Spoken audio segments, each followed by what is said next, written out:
So we had stopped at the endomembrane system, and we have to go ahead with the mitochondria. So under endomembrane system, we have seen endoplasmic reticulum, Golgi, lysosome, and vacuoles, which were all together making the endomembrane system. And now we'll go ahead with the next one, which is not coming under endomembrane because it is not going to be having, a connection between the others. So this is going to be something which is purely associated on itself. It can function on itself. It is not dependent on anyone for its functioning. So that's going to be the mitochondria. Mitochondria, singular, we call it as mitochondrion. And unless specifically stained, it cannot be easily seen under the microscope. So please understand that ये जो mitochondria है, इसको हमें अलग stain से staining करना पड़ता है. Generally, the name of the stain is Janus green B. Janus, Janus green, and capital B. So sometimes they ask you this, that which is the stain used for staining mitochondria. The answer is Janus green B. Okay. Janus green B, a basic dye, is used to stain mitochondria. Mitochondria are absent in prokaryotes. Please remember, these cell organelles aren't a part of the prokaryotes, so they are going to be absent in prokaryotes and are secondarily lost in RBCs of mammals. Secondary loss means initially the RBC of mammals do have mitochondria, but eventually over a period of time, the mitochondria will be degraded. The number of mitochondria per cell is variable depending upon the physiological activity of the cell. So some of the cells may have a few, which are not much involved in energy requirements. Some would be having many because they are going to be involved in energy formation. So depending upon the physiological activity, the number of mitochondria is going to be different in different types of cells. In terms of shape and size also, considerable degree of variability is observed. Typically, mitochondria is sausage shape. Do not forget this word, sausage shape, or it's cylindrical, having a diameter of 0.2 to around 1 μm. Average is 0.5 μm, and the length is approximately 1 to 4.1 μm. So it's going to be, so minute. How does it look like? It looks like something like this. This is a sausage shape, a typical shape. Okay, what are its parts? So we'll understand the parts of it. Each mitochondrion is a double membrane bound structure with the outer membrane and the inner membrane, dividing its lumen distinctly into outer compartment and inner compartment. So you can see this. This is going to be the outer membrane, right? This is going to be the inner membrane, which is folded. You can see the folds very clearly. So the inner membrane is folded. And because of this outer membrane and inner membrane, it's going to be a distinct two regions. Okay, both are aqueous, means there's going to be liquid which is going to be present inside this lumen also and outside this lumen also. So in lumen means cavity. So here you can see internal cavity. So this internal cavity is also going to be filled with some fluid, and extraluminal means outside this cavity. So this area also is going to be filled with the liquid content. Okay. The inner content or the inner lumen is going to be filled with the liquid called as matrix. So we call this as matrix. The outer membrane is smooth and forms the continuous limiting boundary of the organelle. So you can see it is smooth, it is uniform, it is not folded, it is not curved, it's going to be straight. Okay. That's going to be the outer membrane. The inner membrane forms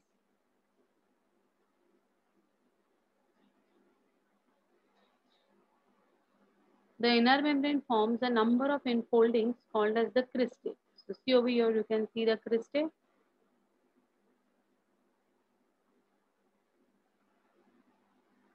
Okay, this cristae can be seen over here, folds, right? These folds. Yeah, the cristae increases the surface area, of course. So more is the surface area, better would be the activity. Okay, So here you can see it very clearly. This is going to be the outer membrane. This is the outer chamber. This is going to be the crista. On the cristae, here on the cristae, you can find something. So what is that? That is going to be called as elementary particles. Yeah, they are going to be called as oxysomes. Yeah, फिर they'll be called as Fernandez particle, or they'll be called as Moran particles. There are different names. I'll show you that also. The inner membrane as well as the crystal possesses small tennis racket-like particles called as the elementary particles. So this is one crista beta. ये जो दिखाई दे रहा है आपको एक fold, ये पूरा एक कर्व जो है, ये पूरा कर्व जो है उसको हम कहते हैं one Crysta. And on that crystal you have got this tennis racket-like particles which are going to be called as elementary particle, oxysome particle, Fernandez-Moran particle. अलग-अलग नाम है उसके. They are also called as mitochondrial particles. Right? Each oxysome. Now we are, like focusing on this one yellow colored का structure जो इधर बड़ा zoom करके दिखाया हुआ है. So this is one oxysome. Each oxysome has a head. You can see this is going to have a head, a stalk, which is also called as a pedicel, and a base. The base, which is going to be having F naught, has a proton channel. तो बेटा यहाँ पर है ना, ये base को हम कहते हैं F naught, और ये जो है ना pedicel उसको हम कहते हैं F1. तो इसलिए इसको हम F1 particle भी कहते हैं. F naught F1 particle. F naught is the base. F1 is this channel. Okay. Head acts as an enzyme, that is ATP synthetase, and the foot as the proton channel. So that's what I said. ये एक channel है जहाँ से protons move करते हैं. So it's a channel, it's a tunnel. This entire thing, which is going to be called as your foot. And the head will have an enzyme which is going to be ATP synthetase. Yeah, ATP synthase means what? The one who is involved in synthesis of ATP, right? So this mitochondria का elementary particle, oxysome, F1 particle, Fernandez-Moran particle, elementary particle, इतने सारे नाम हैं इसके. They are specifically involved in what? Synthesis of ATP. Okay. Oxysomes are involved in the proton pumping and ATP synthesis. How protons are going to be pumped, how ATP is going to be synthesized, will be taught to you all in the chapter of respiration. So that time I'll explain that how exactly ATP synthesized होती है यहाँ से, क्या होता है proton gradient, कैसे move करते हैं protons, everything I'll be teaching in detail in the chapter of respiration. But when I respiration, you should know the basic content of mitochondria. If you that time you all are not aware what is mitochondria, it will be very difficult for you all to understand respiration chapter altogether. So very important part of the chapter called as respiration. The matrix also possesses single circular DNA molecule, a few RNA molecules, ribosomes, and the components required for the synthesis of proteins. So my dears, these entire mitochondria, ये जो mitochondria है, इसमें अगर आप देखोगे तो यहाँ पर label है DNA. Can you see? That means it has got its own DNA. It doesn't depend on the cell to divide and then it will undergo division. No. They can self-replicate. They can multiply on their own. They divide by fission.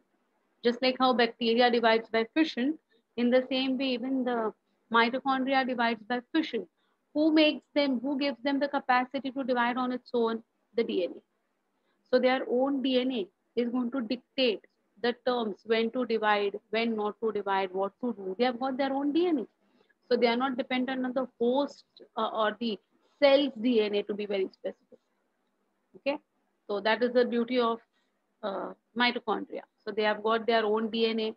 They have got their own ribosomes. They are going to have 70S ribosome. Well, the cell is going to have 80S ribosome. The components, whatever required for protein synthesis, are going to be present inside the mitochondria itself. तो cell के अंदर भी ribosome है, mitochondria के अंदर भी ribosome है. Cell के अंदर भी डीएनए है, माइटोकॉन्ड्रिया के अंदर भी डीएनए. सेल के अंदर भी प्रोटीन सिंथेसिस की मशीनरी है, माइटोकॉन्ड्रिया के अंदर भी प्रोटीन सिंथेसिस की मशीनरी है. समझ में आ रही है बात, है ना? Mitochondrial ribosomes are of 70S type. Mitochondria divide by fission. Is it very clear? Have you all understood this very clearly? So here, like initially what scientists used to argue, we don't know if it's true or not, but there was an argument saying that mitochondria in itself was a unicellular organism which was engulfed by a eukaryotic cell. ऐसे कहा जाता था, वो खुद एक organism के जैसा है कि नहीं, खुद का डीएनए है, खुद के राइबोसोम है, खुद की प्रोटीन सिंथेसिस कर पा रहा है, everything on its own. So itself it was small organism कहते थे, यूनिसेलुलर ऑर्गेनिज्म, जिसको यूकैरियोटिक सेल ने एनगल्फ कर लिया. That was the argument. Anyway, so I hope you all have understood what is mitochondria clearly. Any confusion, any doubts in your mind for mitochondria, my dears? Anyone who has not followed? Clear about it? What are the functions? Mitochondria are the sites of aerobic respiration and oxidative phosphorylation. Now, please kindly understand this word oxidative phosphorylation. Phosphorylation का मतलब होता है addition of phosphate group. Okay? And oxidative का मतलब होता है either addition of oxygen या फिर removal of hydrogen. Fine? In this case, it's going to be removal of hydrogen, which will be called as oxidation. And oxidation and addition of phosphate will take place simultaneously. Therefore, this is called as oxidative phosphorylation. Fine. So they are helping in aerobic respiration and oxidative phosphorylation. They produce cellular energy in the form of ATP. Hence, they are called as powerhouses of the cell. The end product of glycolysis is pyruvic acid. That means glycolysis is a product, is a process where glucose is the product which will be broken down into pyruvic acid. So glucose gets converted into pyruvic acid. This process is going to be called as glycolysis. And during glycolysis, the end product is pyruvic acid. And this pyruvic acid will then be entering inside the mitochondria, okay, which will undergo one more round of cycle called as the Krebs cycle. And in the Krebs cycle, they are going to give something called as CO2, H2O and ATP. तो ये कैसे होता है? Glucose pyruvic acid में कैसे convert होता है? Pyruvic acid mitochondria के मैट्रिक्स में कैसे एंटर करता है? माइटोकॉन्ड्रिया के मैट्रिक्स में जाने के बाद CO2, वाटर एंड एनर्जी कैसे बनता है? All the processes in detail will be explained to you all in the chapter of respiration. Is it fine? So any difficulty with mitochondria? Any doubts with mitochondria? बोलो बेटा. No? Fine. That's all with your mitochondria. Then we come to another organelle which is going to be called as plastid. Okay? It will be called as plastids. हमारे दिमाग में plastid means chloroplastid. But it's not like that way. There are many different types of plastids which are found in plants. Now, plastids are exclusively going to be found in plants. It's not a part of animals. Okay? Plastids are found in plant cells and euglenoids. What are euglenoids? I'll be teaching you all in the next chapter, which I'll be starting, that is biological classification. Mein, you will come to know what are euglenoids. Basically, they are unicellular plant-like protists. Okay? The unicellular plant-like means they are capable of photosynthesis. And they are protists because they are eukaryotic. So, of course, when I'll talk about the next chapter, biological classification, you will all come to know that what exactly is euglenoids. Fine? They are easily observed under the microscope as they are large. So plastids are not as small as mitochondria. They are really large enough. They bear some specific pigments, thus imparting specific colors to the plants. Based on the type of pigments, plastids are classified as chloroplast, chromoplast, and leucoplast. So based on what? Based on which pigments are going to be present in them. They are going to be further classified as chloro, chromo, and leuco. Okay. As the name says, the chloroplast contains chlorophyll and carotenoid pigments, which are responsible for trapping the solar radiations essential for photosynthesis. So we know for photosynthesis we require sunlight. And to trap that sunlight, to capture the sunlight, there's going to be a pigment system that is going to be available. So the pigment systems which are going to be involved in capturing of the sunlight are going to be called as chlorophyll pigments. Correct? In the chromoplast, instead of the solar light trapping mechanism, what are they involved in? See, they are going to have fat soluble carotenoid pigments like carotene, xanthophylls, and others. This gives part of a plant yellow, orange, or red color. So you can see yellow colored flowers, you can see yellow colored fruits, you can see yellow leaves, orange flowers, orange fruits, है ना? Orange green color के leaves, red color के flowers, red color के fruits, red color के leaves भी दिखाई देते हैं. All these are because of this chromoplast.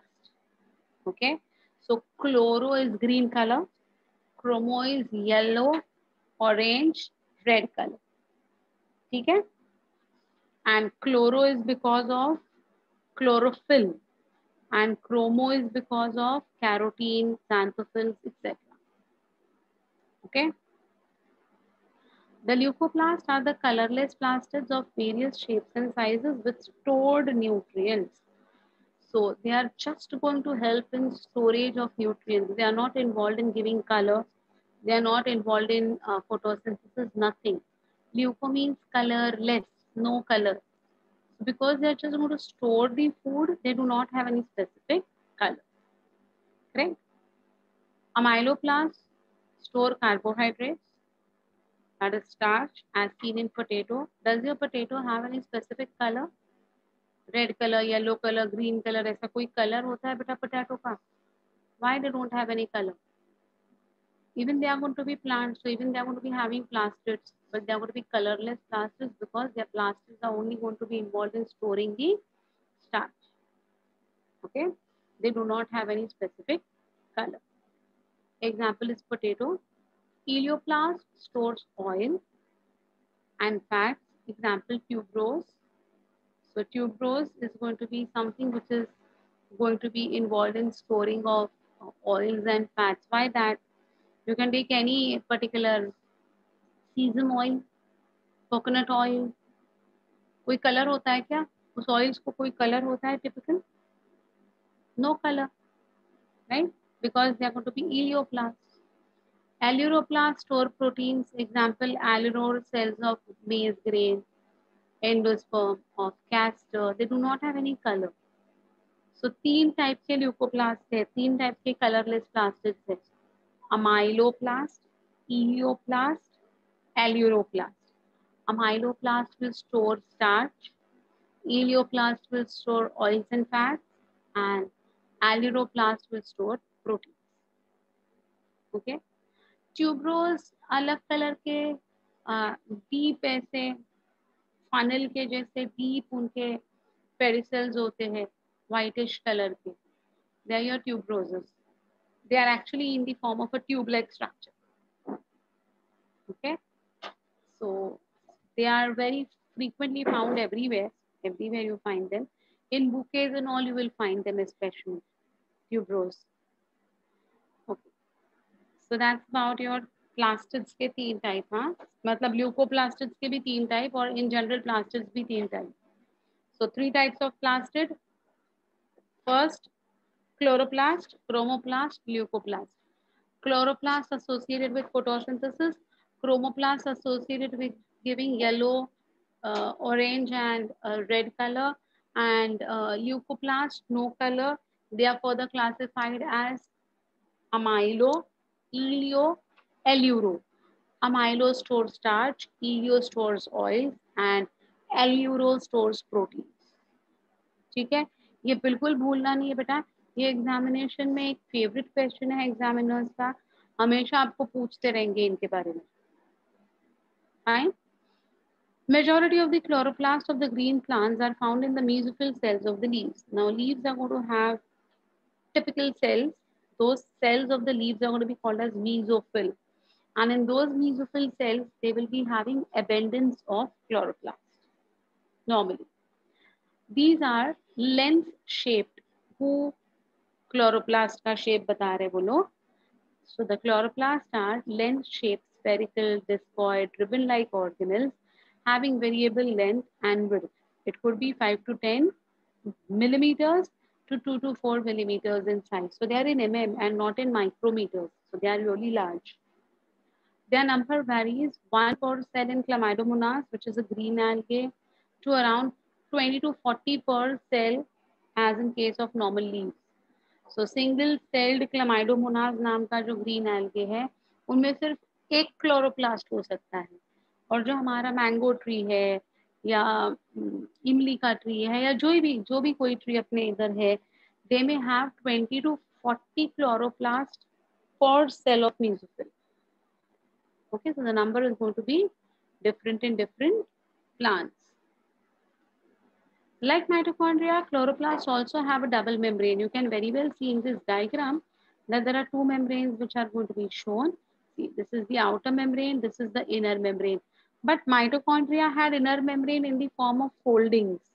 यहाँ पर inner membrane is not folded, it is simple, right? Out of the two, the inner chloroplast membrane is relatively less permeable. So outer membrane is freely permeable, inner membrane is little bit less permeable for anyone to enter. The space limited by the inner membrane of the chloroplast is called as stroma. In mitochondria, the inner membrane के अंदर वाला part was called as matrix. Chloroplast में the inner membrane के अंदर वाला cavity will be called as stroma. Okay. A number of organized flattened membranous sacs called as thylakoids are present in the stroma.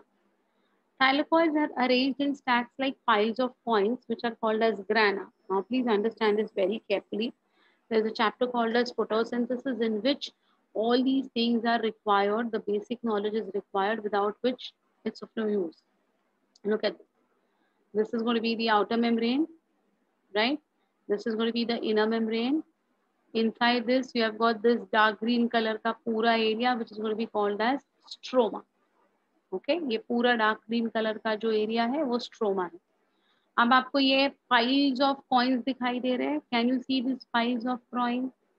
This one pile of coin will be called as granum. Okay, granum will be made up of, see, several stacks of thylakoids. तो ये एक जो disc है, ये जो एक biscuit है, single biscuit जो है, ये एक बिस्किट को हम कहते हैं थाइलेकॉइड. अब पैकेट ऑफ बिस्किट को हम कहते हैं ग्रैनम. और ऐसे बहुत सारे पैकेट जब एक दूसरे के साथ कनेक्टेड होते हैं, उसको हम कहते हैं grana. So C 1 2 3 4 5 6 7 8 9 grana. Okay, fine. And look at it. Each granum is connected with another granum with the help of some ribbon-like structure. Can you see this? They are interconnected to each other. हर एक दूसरे के साथ कहीं ना कहीं interconnected है ना? तो ये जो interconnected fragments दिख रहे हैं आपको, these are called as fret membranes. Yeah, they are called as stroma lamellae. What do we call them as? Stroma lamellae. या फिर fret membrane कहते हैं उनको हम. Is it okay? Have you all understood the structure very clearly? Any difficulty with what is a thylakoid? Thylakoid is this single coin. Stack of coins or stack of thylakoids will be called as granum. Several grana will be interconnected to each other with the help of stroma lamellae. Do not make a blunder that one granum is connected with another granum with grana lamellae. नहीं. It is stroma lamellae. Grana lamellae भी होते हैं, लेकिन कहाँ होते हैं? एक stack और दूसरे स्टैक के बीच में कनेक्शन होना चाहिए ना. इन दोनों का कनेक्शन ग्राना लैमेले से होता है. लेकिन जो स्ट्रोमा में है, स्ट्रोमा में डिस्पर्स्ड है और दो ग्राना को अटैच कर रहे हैं, that will be called as your stroma lamellae. Is it fine? Look at these. Even they have got their own DNA. Can you see this? It is called as plastidome. आगे मैंने लिखा है, बस दिखा रही हूँ तुम्हें. So this is their own DNA. This is lipid. You can see the lipid. Then you can see this starch granules are present in the stroma. Okay. So this is the typical structure of chloroplast. See, In addition, there are flat membrane tubules called as the stroma lamellae, which are interconnecting the thylakoids of different grana. So that's what I said. What are frets? Yeah, what is stroma lamellae? The membrane of the thylakoid encloses a space called as lumen. अब इसका मतलब है एक biscuit को आपको लेना है और एक बिस्किट के अंदर क्या है वो आपको देखना है. तो जैसे अगर टूटी फ्रूटी बिस्किट है या फिर जिम जैम का बिस्किट है, वो आपने बिस्किट देखे हैं कैसे होते हैं. जिम जैम बिस्किट पता है आपको? Have you all scene Jim Jam biscuit with the jelly at the centre? Exactly. तो जैसे जेली होती है ना सेंटर में, वैसे ही ना बेटा ये जो एक थाइलोकॉइड है ना, उसके सेंटर में स्पेस होती है. उस स्पेस को हम कहते हैं lumen. What we call it as lumen. Any space will be called as a cavity, will be called as a lumen. Thylakoid membrane possesses photosynthetic pigments. So the membranes of each thylakoid has got the photosynthetic chlorophyll pigments being present. Fine. The stroma of the chloroplast contains enzymes required for the synthesis of carbohydrates and proteins. So outside the thylakoid जो stroma है, stroma क्या है? Gel-like substance है. It's a semi-liquid jelly-like thing. उसमें क्या है बेटा? It's going to have enzymes. And what are those enzymes used for? They are used for synthesizing carbs and proteins. Fine. It is also going to contain small double-stranded circular DNA molecule called as the plastidome. Even they are going to have ribosomes which is of 70s type. इसीलिए ना mitochondria and chloroplast को ऐसे माना जाता था कि ये पहले है ना छोटे ऑर्गेनिजम्स थे जिनको यूकैरियोटिक सेल ने एनगल्फ कर लिया. खुद का डीएनए है, खुद की आरएनए है, खुद के राइबोसोम्स है, सब कुछ है उनके पास. So they are again not dependent on the cell to divide for them to divide. They will make number of copies in one cell. तो एक सेल में 20 से 40 क्लोरोप्लास्ट होते हैं. ये अभी हमने देखा है. Is it fine? Have you all understood everything about the chloroplast? Any difficulty, any doubt with chloroplast or chromoplast or leucoplast or whatever? कुछ है difficulty तो देखो और पूछो बेटा.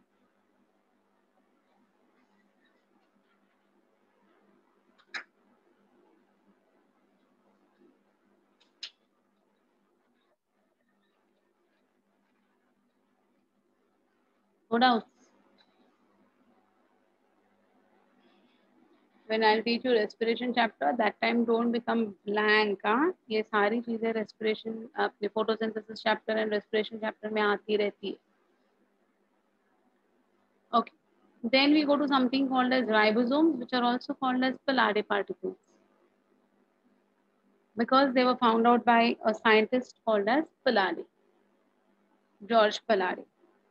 Ribosomes are the granular structures first observed under the electron microscope as dense particles by George Palade in the year 1953.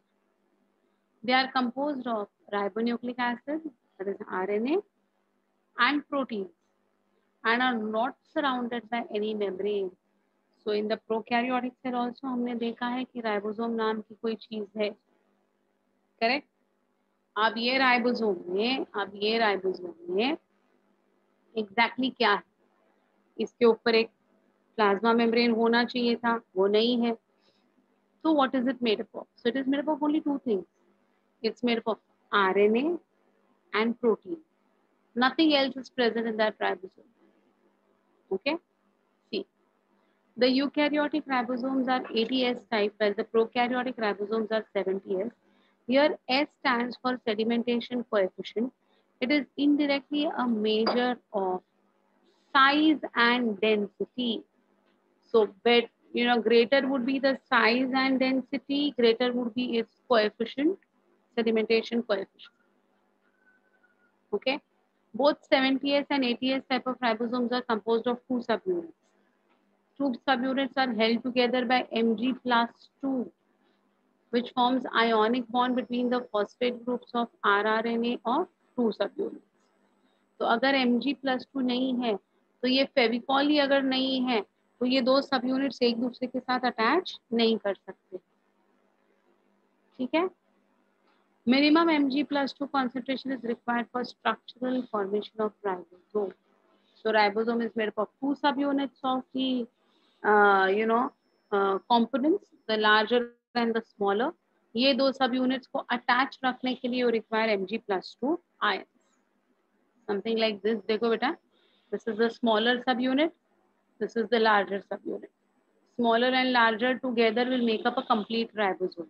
But to make up this complete ribosome, you require Mg+2 in between.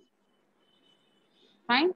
Let us see the difference between eukaryotic ribosome and the prokaryotic ribosome. See. For prokaryotes, the smaller subunit will be made up of 16S rRNA. rRNA stands for ribosomal RNA, which will have 21 proteins. मतलब ये small subunit में prokaryotes में 16S rRNA रहेगा और 21 proteins रहेंगे. ठीक है. Larger subunit of the prokaryotes will have 50S type of ribosome, जिसमें है 23S rRNA, 5S rRNA and 34 proteins. So ये हो गया अपना prokaryotes का composition. On the other hand, look at eukaryotes. Instead of 16S, eukaryotes will have 18S rRNA in the smaller subunit. Along with how many proteins? 33 proteins. While the larger subunit will have three types of rRNAs: 23S, 5.8S, 5S. Okay, and they'll have 50 proteins. So total देखो बेटा 34 plus 21. How many proteins? Tell me the amount. ये इसमें total proteins कितने हैं? 33 plus 21. What is the number?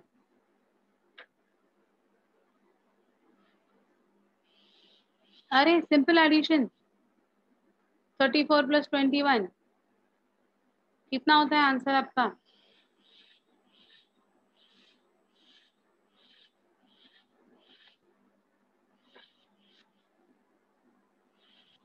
हाँ, very good.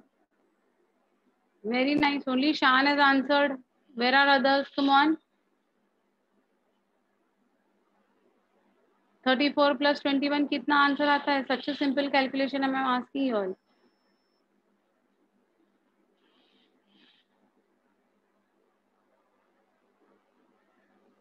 Come on, others, quickly.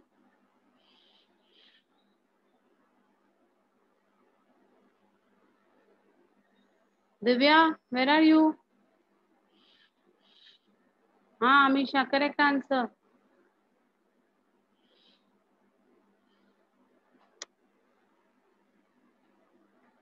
Please pay attention to whatever I'm saying.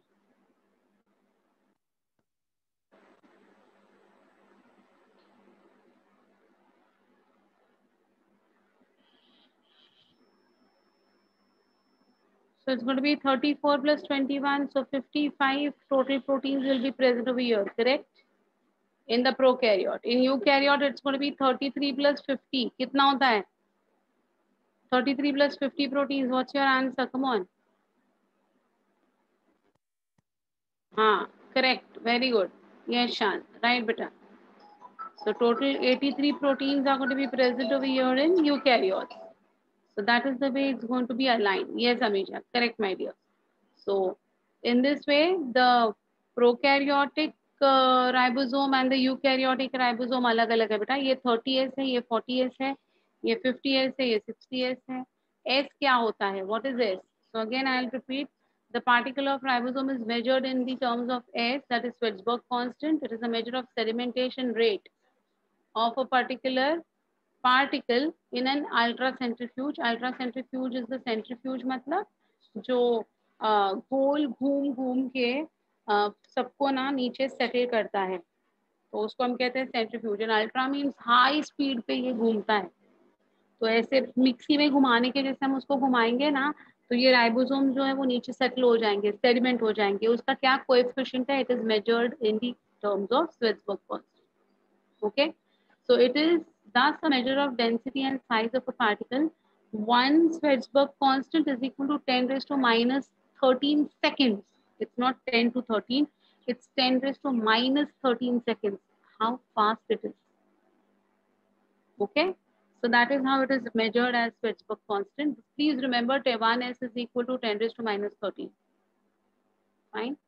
So that's all about the ribosomes. Any difficulty with the ribosomes? Anything not followed about the ribosomes? Prokaryotic, eukaryotic, many a times frequent questions asked on this. So I want all of you all to be very precise with understanding of these. कुछ भी नहीं समझ में आ रहा है तो please पूछना बेटा. Don't just nod your head and go ahead. Caperson and Schultz, Brown and Jordan found that rRNA is synthesized in the nucleolus, which is termed as ribosome factory. So ये rRNA या ribosomal RNA कौन manufacture करता है? So it is going to be manufactured by nucleolus. Nucleolus. Okay. Where is nucleolus? Nucleolus is going to be inside the nucleus. So when I talk about nucleus, I'll show you where is the nucleolus. Bound ribosome generally produce proteins that are transported outside the cell after processing in endoplasmic reticulum and Golgi body. Example, bound ribosomes of acinar cells of pancreas produce pancreatic digestive enzymes. So we have got to know digestive system also. So when I teach you all digestive system, I'll tell you all where are these acinar cells. They are a part of the pancreas. And these pancreatic cells are going to produce pancreatic enzymes. Okay. तो ये कौन produce करता है? तो ये endoplasm produce करते हैं. ठीक है. Free ribosomes come together and form chains called as polyribosomes or polysomes. तो जो bound ribosomes होते हैं वो कहाँ bound होते हैं? Endoplasmic reticulum को attach हो जाते हैं. And because of their attachment to the endoplasmic reticulum, endoplasmic becomes rough endoplasmic reticulum, RER हो जाता है ना? और जो free ribosomes होते हैं, free मतलब not attached to the endoplasmic reticulum, they are free, right? ये जो free ribosomes होते हैं, they'll come together, connect with each other to form polyribosomes for protein synthesis. Okay. Newly synthesized polypeptides are protected from the cytoplasmic enzymes in the groove of the larger subunit of the ribosome till they attain secondary structure. तो ये जो larger subunit है ना, ये वाला देखो, ये वाले को हम कहेंगे larger subunit. इसके अंदर एक ग्रूव होता है. ग्रूव मतलब एक डिप्रेशन होता है, एक क्या कहते हैं, क्लेफ्ट होती है, एक जगह बनती है जहां पर ये newly synthesised polypeptide safe vault में रखा जाता है.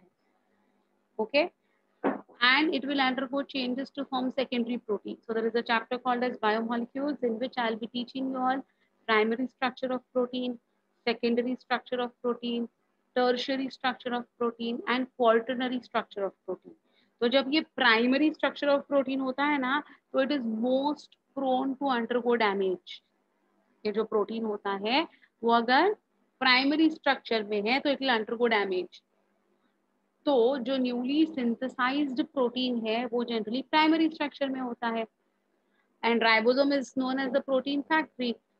राइबोसोम के अंदर ये प्राइमरी प्रोटीन बनेगा लेकिन वो डैमेज हो सकता है. तो इसीलिए वो सेकेंडरी प्रोटीन बनने तक का जो टाइम है ना, उस टाइम तक उसको ये राइबोसोम में लार्जर सब यूनिट के ग्रूव में बचाकर रखाया जाएगा. And once it become secondary protein then there is no problem, then it will be released out into the cytoplasm. ठीक है? Got it? So that is what is the last point that they want to talk about. So that's all with your ribosomes. So mitochondria, plastids, ribosomes. 3 हमने चीजें पढ़ ली है. इधर तक किसी को कोई डाउट है? आगे जाऊं? No doubts?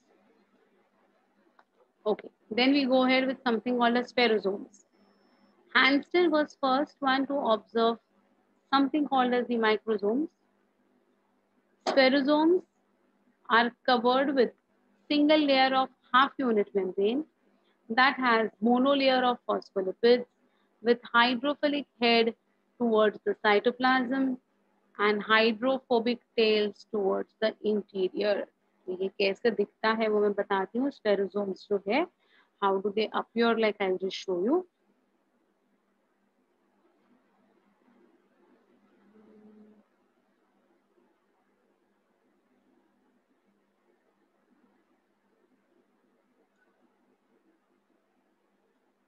Just see how do they look like.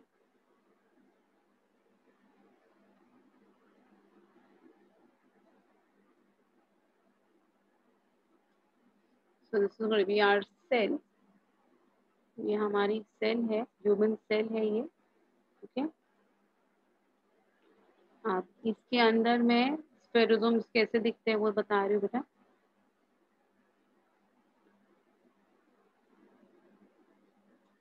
ये देखो, तो ये अगर स्पेरोसोम है, ये अगर एक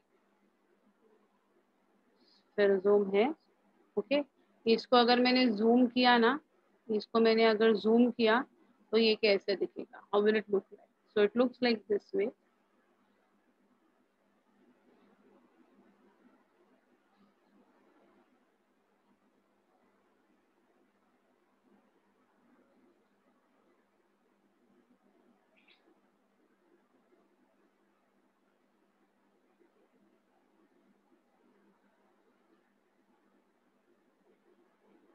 दिखाई दिया, गोले गोले गोले सारे. और इसके टेल जो है वो अंदर की तरफ है और इसके हेयर जो है वो बाहर की तरफ है. देखो हर एक को मैं दो दो टेल्स बना रही हूँ, because you know like this is a plasma membrane, लेकिन ये डबल मेम्ब्रेन नहीं है, ये हाफ यूनिट मेम्ब्रेन है. यस, राउंडेड कैटरपिलर के जैसे दिखेगा. यस बेटा, बिल्कुल करेक्ट, बिल्कुल करेक्ट शान. Very nice. It appears like this way. Got it. तो ये जो टिपिकल स्ट्रक्चर है ना, ये अपने स्पेरोसोम का स्ट्रक्चर है. राधा इसको हम माइक्रोबॉडीज भी बोल सकते हैं. Okay, can you see how it looks like, है ना. तो ये देखो, ये अपना सिंगल यूनिट मेम्ब्रेन है, ये अपना सिंगल यूनिट मेम्ब्रेन है. ऑन द अदर हैंड, दूसरे कोई भी ऑर्गेनल्स अगर हम लेते हैं, if we take any other organelle like you can take for example Golgi ले लो या एंडोप्लाज्मिक रेटिकुलम ले लो, तो इनका स्ट्रक्चर कैसे होगा, they will be like this. उनका भी मैं आपको स्ट्रक्चर बताती हूँ कि यूनिट मेम्ब्रेन में, हाफ यूनिट मेम्ब्रेन में और सिंगल यूनिट मेम्ब्रेन में क्या फर्क है वो बताती हूँ मैं. मुझे show that so that you know what I'm talking about all together. नहीं तो कंफ्यूजन होता रहेगा माइंड में और फिर एंड मोमेंट तक तुम लोग गड़बड़ी में रहोगे कि what exactly ma'am is trying to tell. ये देखो, ये मैंने सेम गोला बनाया है ना, लेकिन आप देखो इसके ऊपर में और एक रिंग बना रही हूँ गोले की, एक पूरा सर्कल बना रही हूँ.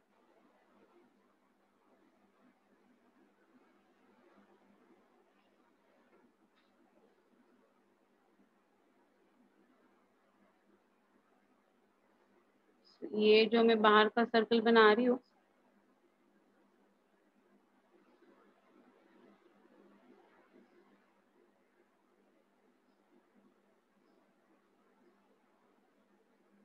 Just see the beauty of this. ये अपना नॉर्मल नॉर्मल सेल ऑर्गेनल्स के ऊपर जो सिंगल यूनिट मेम्ब्रेन होती है वो ऐसे होती है.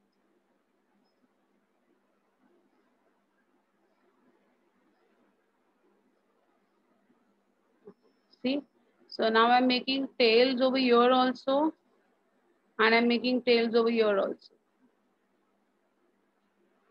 समझा मैंने क्या किया. तो ये जो है ये अपना normal cell membrane, normal organelle membrane जो यूनिट मेम्ब्रेन का आ जाता है.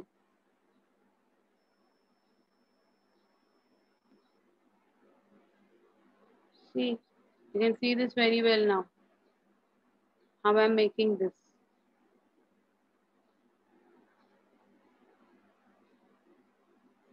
ये पूरा का पूरा ऐसा सर्कल कंप्लीट हो जाएगा. So this is going to be your phosphate head and lipid tails double layer, bilayer जिसको हम कहते हैं. राइट, ये this is your lipid bilayer. ये जो है ना, ये लिपिड बाई लेयर है और ये जो है लिपिड सिंगल लेयर है, monolayer. So this is going to be your monolayer, this is going to be your bilayer. ये two layer, so this is bilayer. Understood? So don't get confused between the word unit membrane, half.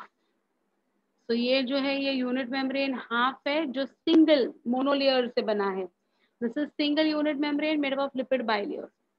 By means two layers. Have you all understood this? This is very important, my dears. Very important. Okay. So,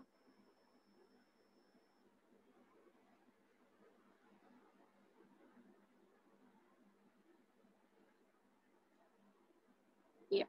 So here they are saying single layer of half unit membrane. So now you know what it is. That it has got a single monolayer of monophospholipid with hydrophilic head towards the cytoplasm and hydrophobic tail towards the interior. They occur in plant cells only and they are the major sites of lipid storage and synthesis, and they have lysosome-like activity also termed as plant lysosomes. So spherosomes को plant lysosomes भी कहा जाता है.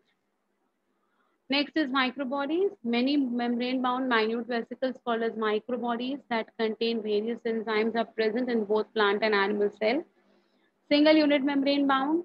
Single unit membrane means bilayer. Huh? Small spherical structure, 9.3 to 1.5 μm in diameter. On the basis of functions, microbodies are of two types, peroxisomes and glyoxysomes. Peroxisomes, in animal cells, peroxisomes are concerned with peroxide metabolism. Peroxisome contains enzymes that remove hydrogen atom from the substrate and produce toxic hydrogen peroxide by utilization of oxygen. Most important point, if you do not follow peroxisomes today, you will not follow photosynthesis का एक पूरा cycle. There is one entire photosynthesis में एक पूरा cycle है which is based on peroxisome. So if you don't understand peroxisomes now, you will never understand the cycle of photosynthesis. So please pay attention. Peroxisome छोटे छोटे ऐसे ही circular structures है having lipid bilayer. इनके अंदर दो enzymes होती है. एक एंजाइम क्या करती है, एक एंजाइम हाइड्रोजन पेरोक्साइड बनाने में हेल्प करती है और दूसरी एंजाइम इस हाइड्रोजन पेरोक्साइड को ब्रेक करने में हेल्प करती है because hydrogen peroxide is highly toxic for our cells. तो हाइड्रोजन पेरोक्साइड पहले तो बनेगा और फिर वही हाइड्रोजन पेरोक्साइड ब्रेक भी हो जाएगा. So this is done by the two enzymes. So the first enzyme is going to be called as oxygenase. Okay, and the second enzyme will be called as catalase. तो ये जो दो enzymes हैं ये दोनों मिलाकर ये पेरोक्सिसोम का फंक्शनिंग कंट्रोल करते हैं. So see, peroxisome contains an enzyme called as oxygenase actually that will remove hydrogen atoms from the substrate, okay, and produce toxic hydrogen peroxide by using the oxygen, okay. At the same time, the peroxisome also contains catalase enzyme that will convert toxic hydrogen peroxide to water.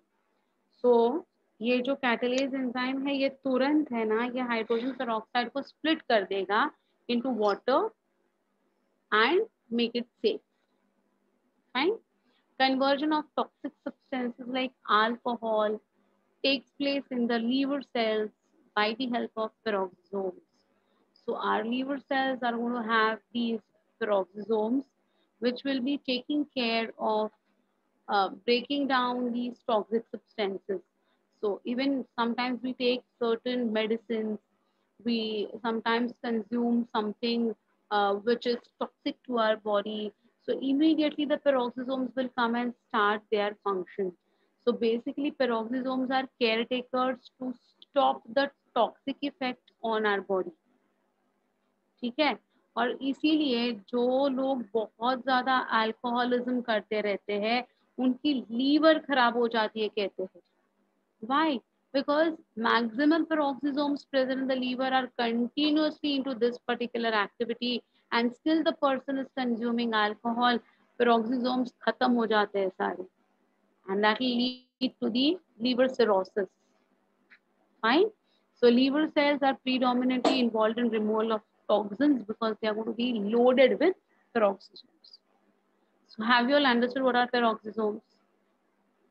Any difficulty with understanding peroxisomes? Simple.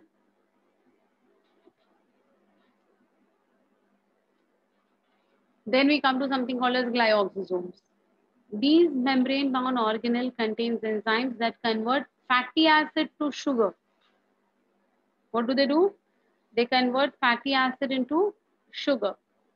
Okay. Yeah. So they can be observed in cells of germinating seeds where the cells utilize stored fats as source of sugar till it starts photosynthesizing on its own. तो देखो बेटा, ये एक छोटा सा seed है ना? ये सीड में से सीडलिंग आएगा, सीडलिंग होने के बाद उसके ऊपर प्लीम्यूल आएगा, प्लीम्यूल होने के बाद उसके पास लीव्स आएंगे, तो वो लीव्स आने तक कोई ना कोई तो एनर्जी प्रोवाइड करना चाहिए ना. So who is the one who will provide energy? The glyoxysomes. Because the glyoxysomes में जो fatty acids है वो sugar में convert हो जाएंगे, sugar energy में convert होता जाएगा. So majority of the glyoxysomes will be found in germinating. Is it fine? So first we saw something called as perosomes, which was half unit membrane. Okay. Then we saw two which were microbodies, which were full normal unit membrane. That is peroxisome and glyoxysome. So any difficulty in all these? Any problem in all these things that we have completed? So we have completed with mitochondria today, plastids, ribosomes, spherosomes, peroxisomes, glyoxysomes. ये सारे oxysomes में किसी में कोई भी difficulty, कोई गड़बड़, कोई कंफ्यूजन है बेटा माइंड में?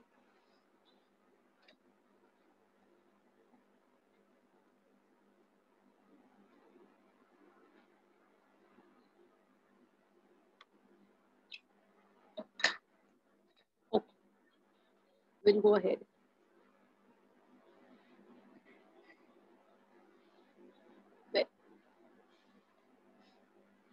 Then we come to something called as cytoskeleton, a very important part of our cell. Cyto means cell. Skeleton means supporting system. So the cell also requires a supporting system, otherwise the cell will collapse.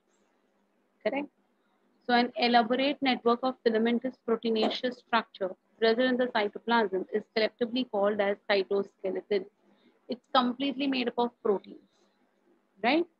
The cytoskeleton in a cell is involved in many functions like mechanical support, motility, maintenance of the shape of the cell, etc. They are fibrous or fine tube-like structures which form the supportive structure of the cell. These are of three types: microtubules, microfilaments and intermediate fibers. तीन चीजें हैं जो cell को intact रखता है, उसको rigidity, support, mechanical strength, ये सब कुछ इम्पार्ट करता है. So which are the three? Microtubules, microfilaments and intermediate fibers. We'll go with each of them. First is microtubules. These are unbranched, hollow, non-contractile tubules. Non-contractile means they cannot contract or expand. जैसे है वैसे ही है. कौन? Microtubules. They are of indefinite length. Length can be anything, small to large.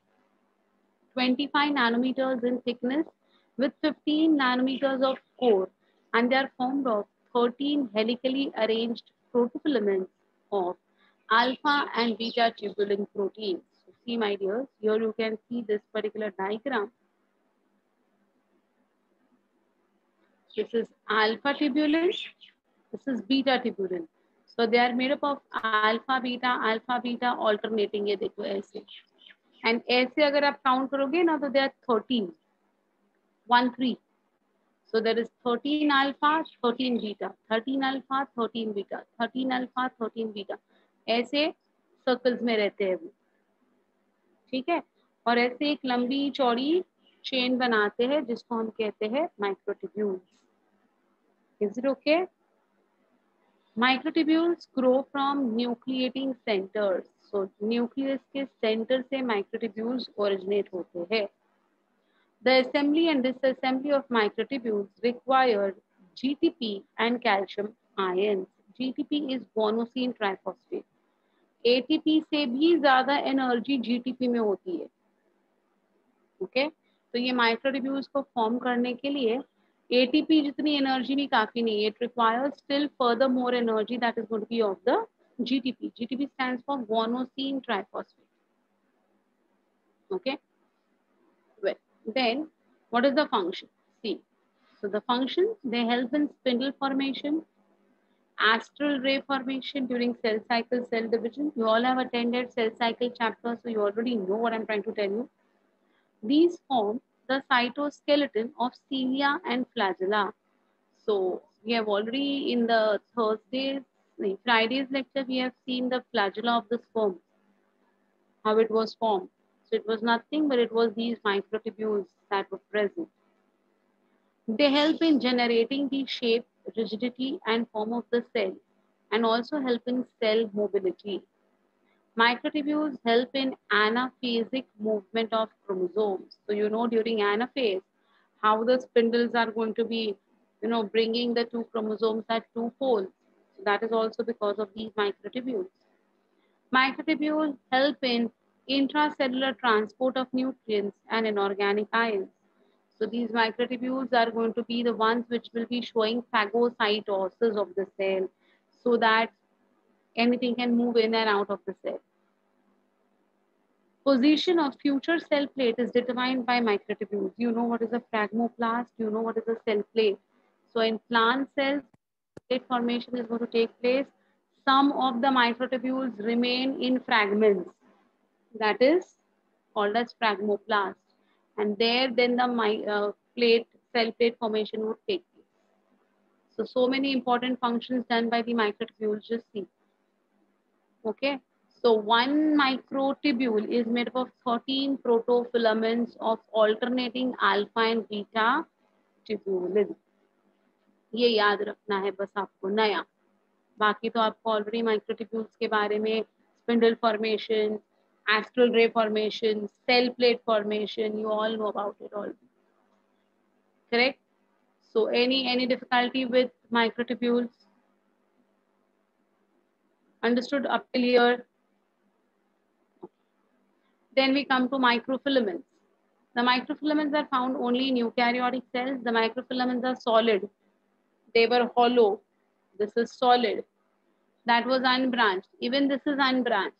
They were rod-like. Even these are rod-like. Even they were fibrils. Even these are fibrils. Even they were indefinite. Even this is indefinite. Okay. They are mainly composed of globular protein actin, but have filamentous protein myosin also. So microfilaments are made up of actin and myosin which are present in our muscles. तो जो हमारे muscles होते हैं इसमें भी actin and myosin होता है. वही मस्क्यूलर प्रोटीन्स माइक्रोफिलामेंट्स में भी है. Our muscles can undergo contraction and expansion. Correct. आपका हाथ आप ऐसे मूव कर सकते हो because of contraction and expansion, right. Similarly, your actin and that is because of actin and myosin. Similarly, these microfilaments can contract, come back to normal position. They can contract, come back to normal position. Okay. So that is the beauty of microfilaments. They form an extensive network in the cytoplasm of cells and may be associated with the plasma membrane. The main function is to provide support to the plasma membrane. These represent the contractile system of the cell. Contractile means जो contract हो सकते हैं. And are involved in cytoplasmic streaming and amoeboid movement. Cytoplasmic streaming means cytoplasm के अंदर जैसे cell membrane के अंदर जैसे साइटोप्लाज्म मूव करता है अकॉर्डिंगली वो सेल मेम्ब्रेन का शेप चेंज होता रहता है. Okay. So this changing of shape is because of this microfilament. And amoeboid movements. You know what are amoeboid movements. So pseudopodia form करके जो फैगोसाइटोसिस हो सकता है that is because of this microfilament. They help in the formation of cleavage during the cell division in eukaryotic cells, especially animal cells. You know what is furrowing? Cleavage, furrow formation during cell division. So these are all the functions of microfilaments. Almost the same, but एक है non contractile, एक है contractile.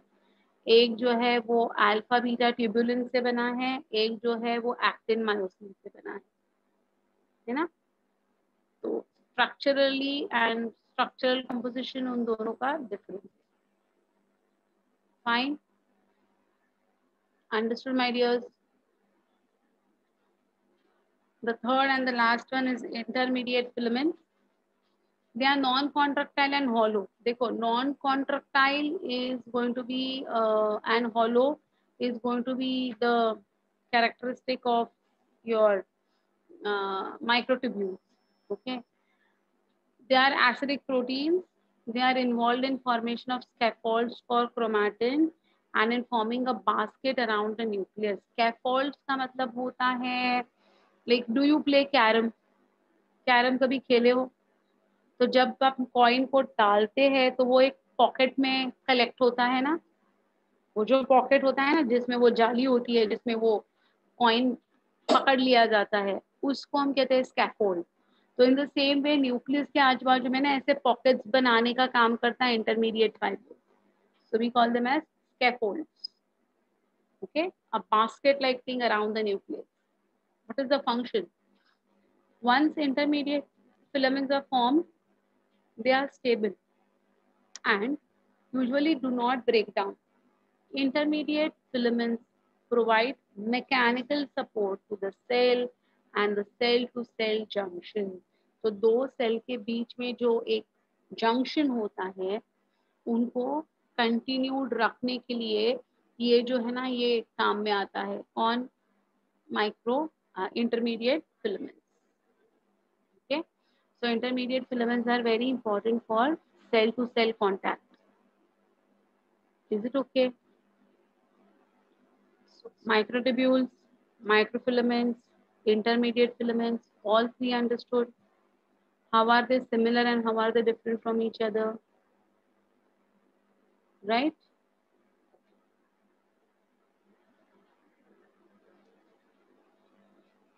Then we come to cilia and flagella. Cilia, singular is cilium, flagella, singular is flagellum. They are hair-like outgrowths of the cell membrane. So cilia and flagella appear to be just the extensions coming out of the body surfaces. Cilia are small structures which work like oars, causing the movement of either the cell or the surrounding fluid. So oars समझते हो? When we sit in a rowing boat, rowing करते हैं ना हम लोग, तो वो जो oars होते हैं उससे हम क्या करते हैं बेटा? What do? We move the water behind so that our boat moves ahead. हाँ या ना? करेक्ट। तो हम जब रोइंग करते हैं, जब हम ओर्स यूज करते हैं तो हम क्या करते हैं? हम पानी को पीछे फोर्स से ढकेल देते हैं ताकि हमारी बोट आगे चली जाए। So that is the way cilia are going to function. Cilia are going to push the surrounding fluid behind and cause the movement of that particular organism or that particular cell. Okay, so presence of cilia is actually just pushing the surrounding fluid पीछे and moving itself आगे. Okay, so that is what they are saying, that they are going to work like oars. Flagella are comparatively longer and responsible for cell movement. So flagella itself will bring about the cell movement, whereas cilia खुद से कुछ नहीं करता है, बस पानी को, liquid को, जेल को पीछे ढकेलने में हेल्प करता है। ठीक है? So like how do I say? Yeah, if I'm sitting on a chair, right, having wheels on it, नीचे अगर wheels है उसके, है ना, तो अगर मैंने चेयर को पुश करने के लिए मैंने मेरे लेग्स को ये किया, क्या किया, जमीन पर डाल के प्रेशर दिया, तो मैं चेयर के साथ आगे चली गई। That is like the ciliary reaction. और अगर मैं खुद उठ के चल के वहां तक जाती हूँ तो that is flagellar action. Okay, cilia and flagella में बहुत फर्क है मूवमेंट में। The prokaryotic bacteria also possesses flagella, but these are structurally different from the eukaryotic ones. So the prokaryotic flagella is going to be made up of something called as a protein flagellin, while eukaryotic flagella is different. ये देखो, the electron microscopic study of cilium or flagellum show that they are covered with plasma membrane. तो ये जो सीलिया या flagella होता है उनके ऊपर पूरी एक प्लाज्मा मेम्ब्रेन की कवरिंग होती है. Their core is called as axoneme, which possesses a number of microtubules running parallel to the long axis. So ऐसे है ना, बहुत सारे माइक्रोट्यूब्यूल्स ऐसे रन करते हैं लॉन्जिट्यूडनली इन द सेंटर, एंड उसके ऊपर क्या होता है, उसके ऊपर प्लाज्मा मेम्ब्रेन का कवरिंग होता है. So how does it look like in the cross section is something that we're going to see. The axoneme usually has 9 pairs of doublets of radially arranged peripheral microtubules and a pair of centrally located microtubules. इसलिए हम इसको 9+2 ये word मैंने use किया था परसों वाले lecture में. फ्राइडे वाले लेक्चर में मैंने बताया था बेटा 9+2 arrangement. This is what you can see 1 2 3 4 5 6 7 8 9. 9 doublets दिखाई दे रहे हैं तुम्हें. डबलेट्स है मतलब ये जो एक है सिंगल है बेटा, it is going to be 1 microtubule. It is 1 microtubule. ऐसे 2 माइक्रोट्यूब्यूल्स 2 माइक्रोट्यूब्यूल्स 2 माइक्रोट्यूब्यूल्स करके 9 डबलेट्स पेरीफेरी पे होते हैं and 1 singlet at the centre. ठीक है, understood. So 9 on the periphery 2 at the centre. तो ये अरेंजमेंट को हम क्या कहते हैं, 9+2. तो जब मैंने फ्लैजेला लिया, ह्यूमन स्पर्म का भी अगर मैं लेती हूँ ना फ्लैजेला, उसका अगर मैं टीएस लेती हूँ, टीएस मतलब ट्रांसवर्स सेक्शन, हम लोग सैंडविच में डालने के लिए कुकुम्बर कैसे कट करते हैं circles, that is called as transverse. वैसे मैंने अगर फ्लैजेला को कट किया है ना, observe in the microscope like a thin slice, I can see something like this. I'll be seeing 9 doublets at the periphery of the microtubules and 2 singlets at the center. Now you understood what I'm trying to tell you? Exactly. So there are going to be 9 pairs of doublets of the radially arranged peripheral microtubules and a pair of centrally located microtubules. Such an arrangement of axonal microtubule is referred to as 9+2 array. There are 9+2 arrangements. The central tubules are connected by bridges. You can see this bridge. The central tubules are connected by the bridges and are also enclosed in a central sheath. ये green color का दिखाई दे रहा है, मेरा video यहाँ पर आ रहा है, इसको हटाती हूँ मैं. ये देखो, you can see over here, this is a sheath, right? This is a central sheath. So this is going to be a sheath which is going to be enclosing these singlets, correct? Yeah, so which are connected to one of the tubules of each peripheral doublets by a radial spoke. देखो, the sheath is going to be connected by these, you can see these, इसको हम कहते हैं radial spokes. तो 9 doublets है तो 9 radial spokes, और ये सारे radial spokes आके कहाँ पर connect हो जाएंगे, तो ये sheath पे connect हो जाएंगे. ये जो sheath है green color का आपको दिखाई दे रहा है, उसको जाके चिपक जाएंगे. कौन? ये वाले स्ट्रक्चर. ये वाले स्ट्रक्चर्स को हम क्या कहते हैं, radial spokes. So these radial spokes originating from each of the doublet. ये देखो, हर एक डबलेट में से एक एक रेडियल स्पोक बाहर निकल आ रहा है, करेक्ट. सब आके वो शीट को अटैच हो जाएंगे, सेंट्रल शीट को अटैच हो जाएंगे.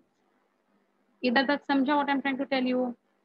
या thus there are going to be 9 radial spokes, 9 doublets, so 9 radial spokes. The peripheral doublets are also interconnected by linkers. You can see over here, ये blue color का दिखाई दे रहा है आपको, और ये देखो ये pink color का line दिखाई दे रहा है बेटा. So ये जो pink color का line called as linker, which is made up of a protein called as nexin. You can see over here, nexin, which is going to be linking the 2 doublets. तो ये जो each doublet है, इनको भी इस nexin से, linker से attach किया गया है, correct. Both cilia and flagella emerge from the centriole-like structure called as the basal body. So ये basal body क्या है वो अभी हमें देखना है, but basal body से ये cilia flagella originate होता है. Did you all understood? पूरा का पूरा. Any difficulty with 9+2? How many doublets? How many singlets? What are radial spokes? What is central sheath? What is nexin? What is dynein? This is dynein. You can see these. These are dynein. Dyneins are going to be pulling. Dyneins are going to be pulling these particular microtubules towards itself, जिसकी वजह से contraction होगा. And जैसे ही वो छोड़ेंगे तो flagella या सीलिया आगे मूव करने में हेल्प करेगी. ठीक है. सो डाइनिन क्या करता है, डाइनिन आगे वाले माइक्रोट्यूब्यूल को चिपक के उसको खींचता है. तो ये देखो, ये डाइनिन है, ये इधर जाके चिपका, इसको अपनी तरफ पुल किया. जैसे ही इसने इसको पुल किया ना, ये डाइनिन जाएगा, इसको अपनी तरफ पुल करेगा, फिर ये जाएगा, इसको अपनी तरफ पुल करेगा. तो ये पुलिंग की वजह से पूरा स्क्वीजिंग, एक स्क्वीज्ड कॉन्ट्रैक्टेड स्ट्रक्चर बन जाएगा. एंड देन जैसे वो रिलीज करेगा तो क्या हो जाएगा, फ्लैजेलर मूवमेंट या सीलियरी मूवमेंट देखने को मिलेगा. Okay, so this is about your 9+2. Do not forget this 9+2 arrangement of cilia and flagella, my dears. It's very frequently asked in your examinations. Any doubt, any difficulty in cilia, flagella? Any difficulty in cilia, flagella? Come on, tell me quickly. No? Then let us see what is basal body, for which we have to understand something called as centrosome. So centrosomes are present in animal cells and cells of the lower plants. We know what are centrosomes. Cell cycle में हमने देखा हुआ है. Centrosome is an organelle usually containing two cylindrical structures called as the centrioles. They are surrounded by amorphous pericentriolar material. Even they do not have cell membrane. Centrioles के ऊपर भी cell membrane नहीं होती है. Both the centrioles in a centrosome lie perpendicular to each other, in which each has an organization like cart wheel. तो ये ना ऐसे perpendicular होते हैं एक दूसरे के साथ. एक centriole अगर ऐसा है तो दूसरा centriole ऐसा रहेगा. They are perpendicular to each other and two together will make up one centrosome. Okay, तो दो centriole मिलाकर एक centrosome बनता है, ये याद रखिएगा. They are also made up of 9 peripherals. देखो, but they are 3 in number. See, they are made up of 9 evenly spaced peripheral fibrils of tubulin protein only. Same, just like your cilia flagella. Each of the peripheral fibril is a triplet. There it was a doublet. Here it's a triplet. You can see 1, 2, 3. ये देखो, इधर उन्होंने labelling किया है बेटा. ABC, ABC, ABC, ABC. A अंदर की तरफ, C बाहर की तरफ. Right? The adjacent triplets are also linked. You can see over here. ये देखो, they are linked. Correct? Again, this is your nexin, जो लिंक करता है, जिसको हम लिंकर कहते हैं, AC लिंकर कहते हैं. This is also your pink वाला nexin protein only. The central part of the centriole is also proteinaceous. ये देखो, but there is no 9+2. 9 है, लेकिन 2 नहीं है यहाँ पर. It is 9+0. It does not have any microtubules here, but it is a proteinaceous structure called as hub. What we call this as hub.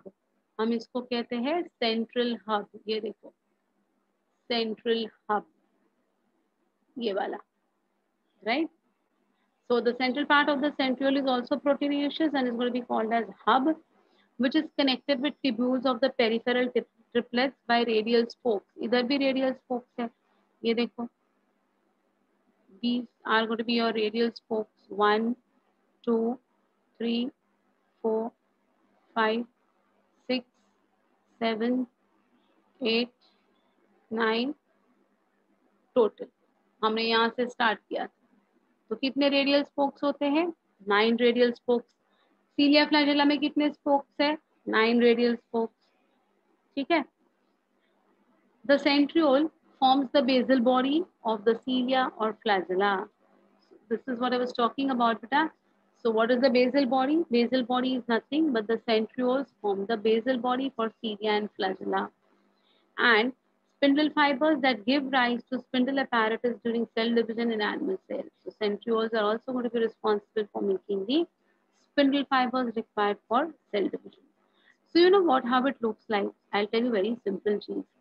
I don't know आपने ये कभी बचपन में वाटर बैग्स यूज की है कि नहीं, मुझे नहीं पता, लेकिन ऐसे होते हैं. देखो बेटा, नीचे के तरफ है ना, नीचे के तरफ वो नॉर्मल बॉटल के जैसा शेप होता है, वाटर बॉटल के जैसा. एंड ऊपर का जो उसका लिड होता है ना, उसके ऊपर कोई कार्टून के फेस या फिर कैट का फेस ऐसा कुछ बनता है, देखा है आपने? छोटे बच्चे आज भी यूज करते हैं वो. नीचे से नॉर्मल बॉटल और ऊपर से वो जो ढक्कन है वो अलग अलग शेप का होता है, अलग अलग मतलब कार्टून्स के जैसा होता है. तो एग्जैक्टली लाइक दिस वैसे ही दिखेगा ये. नीचे से बेसल बॉडी और ऊपर से cilia flagella. Have you all seen those water bottles और no?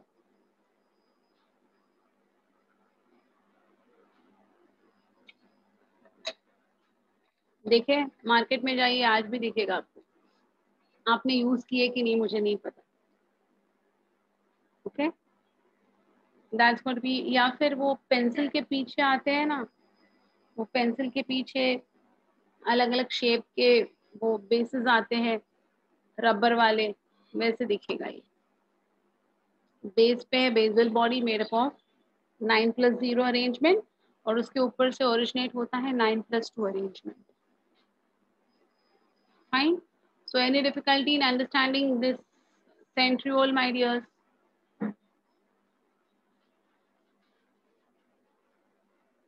Understood? Okay. Then we go to something called as nucleus. Okay. Remote control of our body. So what exactly is nucleus? Let's see. Nucleus as a cell organelle was first described by Robert Brown as early as 1831. Later, the material of the nucleus stained by the basic dyes was given the name chromatin by Fleming. So who discovered nucleus आएगा तो उसका answer आएगा Robert brown. Who discovered cell? It is, who is that Robert? Come on, tell me. Robert Brown nucleus. Cell किसने find out किया? याद करो, वो भी रॉबर्ट ही है.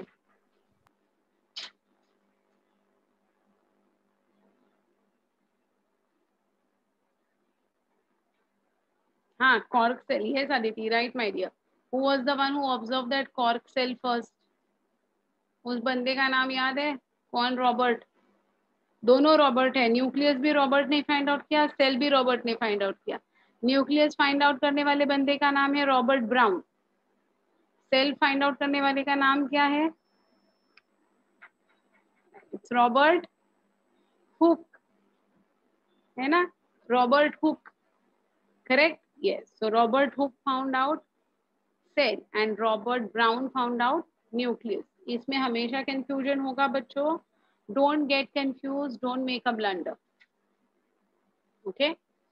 Normally, there is only one nucleus per cell. Variations in the number of nuclei are also frequently observed.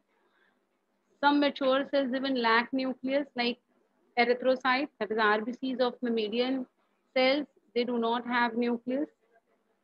Few tube of the vascular plants do not have nucleus. Okay. Certain cells may have more than one nuclei. For example, see, Paramecium has got 2 nuclei, so it will be called as binucleate. Striated muscle fibers have got many nuclei, so it will be called as polynucleate or multinucleate. The polynucleate cells of animal are called as syncytial cells, and the polynucleate cells of plants are called as cenocytic cells. It is not coenocytes, it's cenocytes. How do we pronounce it? Cenocytes. कोई लोग coenocytes बोलते हैं. It's not coenocytes, coenocytes. मतलब क्या? One cell many nuclei of animal. Syncytial cells. One cell, many nuclei of plant. Cenocytic cell. ये दो words आपको हमेशा याद रखने हैं. एनिमल के लिए polynucleate is syncytial and plant के लिए polynucleate is coenocytic. Very very important, very important. ये वर्ड प्लीज याद रखिएगा बेटा. मैं बायोलॉजिकल क्लासिफिकेशन में ये वर्ड वापस पूछूंगी. That time I want all of you all to answer this particular question. What is it? Polynucleate cells in plants is called as cenocytic. Polynucleate condition in animal is called as syncytial. Okay? Please don't forget these two words.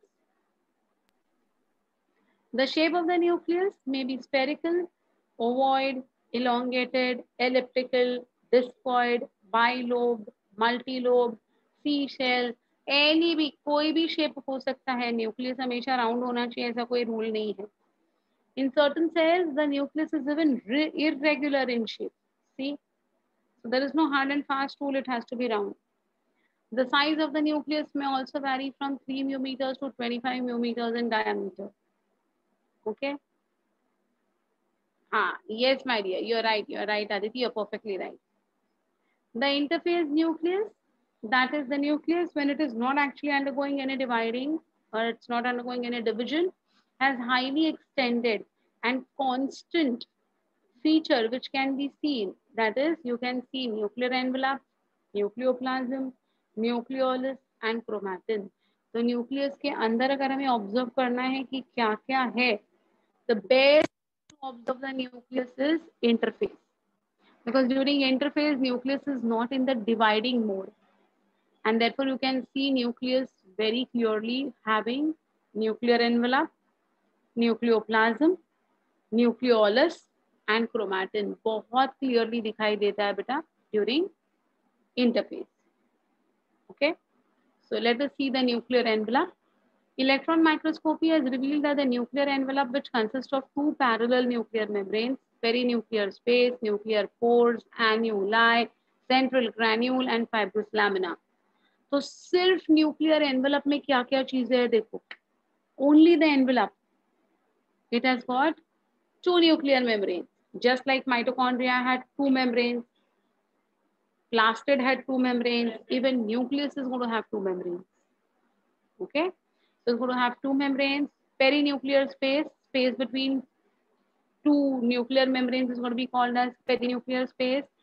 Nuclear pores, it requires small openings, annuli, central granule and fibrous lamina. All these are going to be a part of nuclear envelope. No, beta. No. Yeah, you are perfectly right. Prokaryotes do not have a nucleus, so they will not have nuclear envelope at all. Perfect. Nuclear envelope separates the nucleus from the rest of the cytoplasm.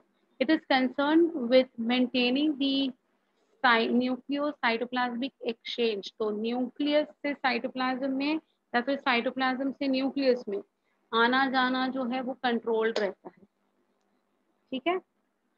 It provides surface area for the attachment of endoplasmic reticulum and chromatin material. So nuclear membrane is going to outer nuclear membrane, especially is going to be the area where endoplasmic reticulum will get attached. And inner membrane is something which will be providing attachment site for the chromosomes. Okay.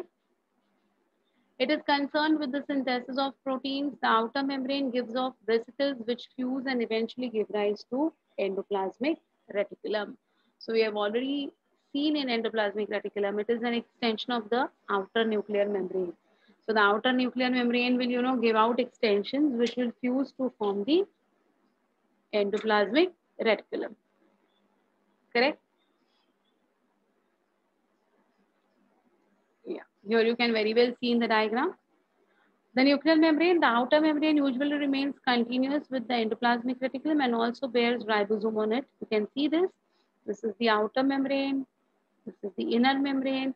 The outer membrane is continuous with endoplasmic reticulum and it has, several ribosomes on it. Correct? Inner nuclear membrane is associated with the fibrous lamina attached to its inner surface. So ये यहाँ पर fibrous lamina दिखाई नहीं दे रहा है बेटा, लेकिन ये जहां जहां आपको क्रोमैटिन दिखाई दे रहे हैं ना पेरिफेरल रीजन में, they all will be connected with the fibrous lamina. Perinuclear space, it is a space between the nuclear membranes which is around 10 to 50 nanometers. तो ये देखिए यहाँ पर उन्होंने पेरीन्यूक्लियर स्पेस दिखाया है, दो मेम्ब्रेन्स के बीच का ये जो गैप है ना, ये गैप को हम कहते हैं पेरीन्यूक्लियर स्पेस. यहाँ पर if you can see this nuclear pores, I'm sure you can see this diagram. So here you can see the nuclear pores. See this? 1, 2, 3, 4, 5, 6 openings दिखाई दे रहे हैं हमें. These are the nuclear pores. Okay. This is the nucleoplasm. Cytoplasm के जैसा, cytoplasm inside the nucleus को हम क्या कहते हैं? न्यूक्लियोप्लाज्म. ओके. ये जो है ना पिंक कलर का पूरा thread, that is the DNA और द क्रोमैटिन मटेरियल. और ये जो ग्रीन कलर, ग्रे कलर, जो आपको कलर दिखाई दे रहा है आपके स्क्रीन पे, ये देखिए ये वाला जो थ्रेड है, ये that is going to be the mRNA. That is the messenger RNA for protein synthesis. You can very well see a large space is present over here which is called as nucleolus. Nucleolus is the site for rRNA synthesis. Correct? Ribosomal RNA synthesis ये nucleolus में होता है इधर. Right? Correct? Nuclear pores. At a number of places, the nuclear envelope is interrupted by minute pores which are formed by the fusion of the two membranes. You can see inner membrane, outer membrane fuse हो गए और एक pore बन गया. These nuclear pores are passages through which movement of RNA and protein molecules takes place in both directions, from the nucleus to the cytoplasm and from the cytoplasm to the nucleus. Okay. There's something called as annuli or annuli. The nuclear pores are enclosed by electron dense rings or cylinders called as annuli. तो देखो बेटा, जैसे हमारा door होता है, तो door को जब हम बंद करते हो तो उसको कैसा लैच होता है ना, ये गोट अ लैच, हाँ या ना? व्हाइल ओपनिंग द डोर वो लैच होता है कि नहीं? सो जैसे वो लैच है ना, वैसे ही ये न्यूक्लियर पोर पे एक लैच बिठाया गया है which is called as annuli. So when the door is closed, no one will be allowed to enter or go out. When the latch is open, then only there's going to be transport taking place. So because of the latch, because of this, annuli, the movement from the cytoplasm to the nucleus and from the nucleus to the cytoplasm can be very well coordinated. ठीक है, तो वो temporary locking system है. कौन? एन्युलाई. मतलब lock नहीं है, but दरवाजा बंद कर लिया तो कोई अंदर आ नहीं सकता, लैच क्लोज हो गया, like that way. Okay. So the nuclear pore together with the annuli is known as pore complex. The annuli may function as a kind of a diaphragm, while pore complex works as a structure of selective permeability. So they will select कि ये door कब खोलना है. देखिए आपके घर पे अगर डोर बेल रिंग होता है तो आपके पास सेफ्टी डोर है, तो आप सबसे पहले क्या करोगे? देखोगे सेफ्टी डोर के थ्रू, या फिर पिन होल है उससे आप देखोगे शैल आई ओपन द लैच और नॉट, राइट? तो जैसे मुझे डोर खोलना है या नहीं खोलना है मैं सिलेक्ट करूंगी depending upon who has come. If there are some strangers और I want, there are like some unwanted फेरी वाले आते हैं ना, ये चाहिए क्या, वो चाहिए क्या, डोरबेल रिंग करके, अगर ऐसे कोई है, मुझे उनको नहीं अंदर लेना है, I won't open the door, I am going to select. So the permeability, the movement of outside to inside or inside to outside can be controlled because of this annuli. You will understand what is an annuli? समझ में आ गया what is annuli?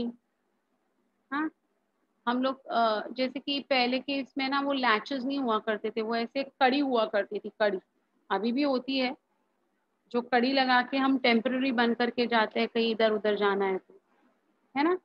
That is like your annuli, right?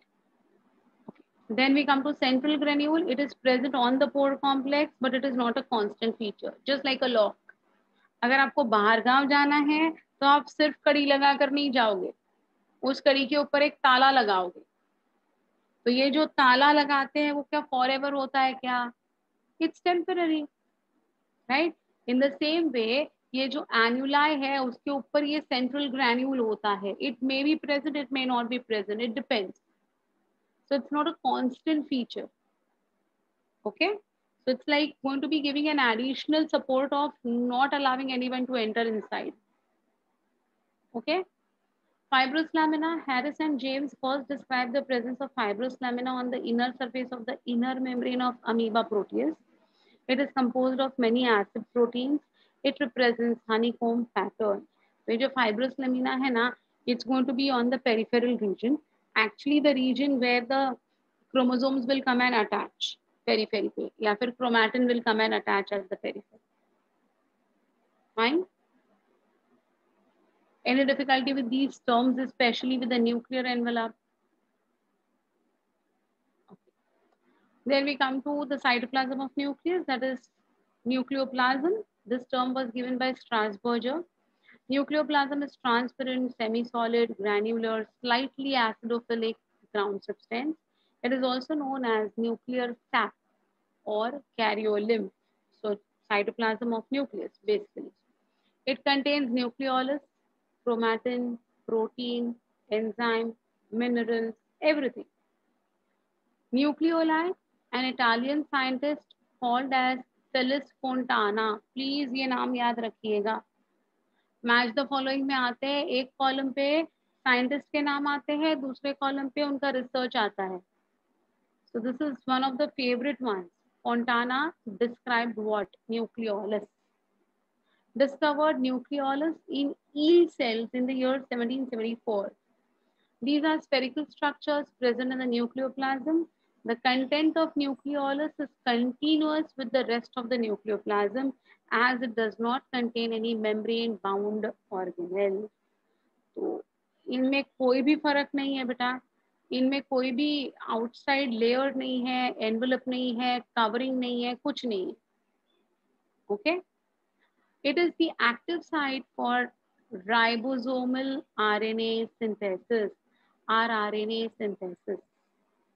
ठीक है, सो ये major काम है अपने nucleoli का. आरआरएनए को बनाते जाओ, राइबोसोमल आरएनए को मैन्युफैक्चर करते जाओ. Well, larger and more numerous nucleoli are present in the cells actively carrying out protein synthesis. Because जितना ज़्यादा आरआरएनए बनेगा ना, उतना ज़्यादा प्रोटीन सिंथेसिस होता जाएगा. Fine. So oocytes, neurons, secretory cells, they are predominantly involved in what? Making of proteins, and therefore they'll have many nucleoli in their nucleus. The cells with little or no synthetic activity like sperm cells, blastomeres, muscle cells, they contain smaller number of nucleoli or no nucleoli at all. Most cells have single nucleolus. However, such cells like liver cells and certain lymphocytes have two nucleoli. Nucleolus has four chief components: amorphous matrix, nucleolar associated chromatin, fibrils, granules, but it does not have any envelope on it. उसके ऊपर कोई भी covering नहीं होता है. तो ये देखो, this is the diagram. This is going to be our cell. This is going to be our nucleus, and inside the nucleus we're going to have this nucleolus जो यहाँ पर बताया गया है. Got it? Very important organelle of our nuclei. Then we have got something called as chromatin material. That is of course the DNA. The interphase nucleus has a loose and indistinct network of nucleoproteins called as chromatin. So you have already attended cell cycle, cell division chapter. You know what is chromatin. So this is what they are saying is going to be the chromatin. Chromatin contains DNA and some basic proteins called as histone proteins. Some also non-histone proteins, and it also has got RNA. So please pay attention. ये देखो, ये DNA है अपना, double stranded DNA है ना, double helix. It will be coiled around these histone proteins. ये देखो, ये histone proteins है. 8 histone proteins होते हैं जिसको हम octamer कहते हैं. और ये octamer के ऊपर 1 full round, 3/4 round, 1 full round, 3/4 round, ऐसे कर करके है ना बांधते जाते हैं ये हिस्टोन प्रोटीन्स को। ये देखो, these are histone octamers and ultimately they'll be brought together to make such type of a structure. Okay, so histone octamer plus DNA plus non-histone protein, then it will coil, super coil, and it will be making the chromosomes. तो इसको हम कहते हैं chromatin fibre. ये देखो ये fine. तो DNA is wound around whom? Histone proteins, which we call them as histone octamer because they are 18 numbers. When stained with fulgen stain, it attains deep coloration. So fulgen stain is required for staining chromosomes. Okay. Two types of chromatin material have been recognized: heterochromatin and euchromatin. Heterochromatin are darkly stained, condensed regions of chromatin, which is known as hetero. It is supposed to be metabolically and genetically inert because it contains less amount of DNA as compared to the large amount of RNA. तो ये जो heterochromatin होता है ना बेटा, इसमें RNA ही ज्यादा है, DNA बहुत कम है, इसलिए ये ना प्रोटीन सिंथेसिस कर पाएगा ना ये जेनेटिकली एक्टिव रहेगा। ठीक है, तो यहाँ पर आप डायग्राम में देख सकते हो, दिस इज हेटेरोक्रोमैटिन। तो इसमें देखो मोर इज RNA, ये देखो, और DNA बहुत, ये ब्लैक कलर का जो है ये DNA है, बहुत कम है DNA इसमें। So it is inactive type of chromatin. On the other hand, look at this euchromatin, lightly stained and diffuse region of chromatin is known as euchromatin. It contains comparatively larger amount of DNA. Look at this, this is euchromatin. ये देखो, ये DNA bound है, लेकिन ये loose DNA देखो कितना है इसमें, can you see?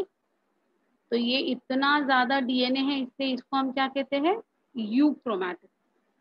This region is genetically active. Chromatin is made up of small repeating units called as nucleosomes. So DNA plus histones is called as nucleosome.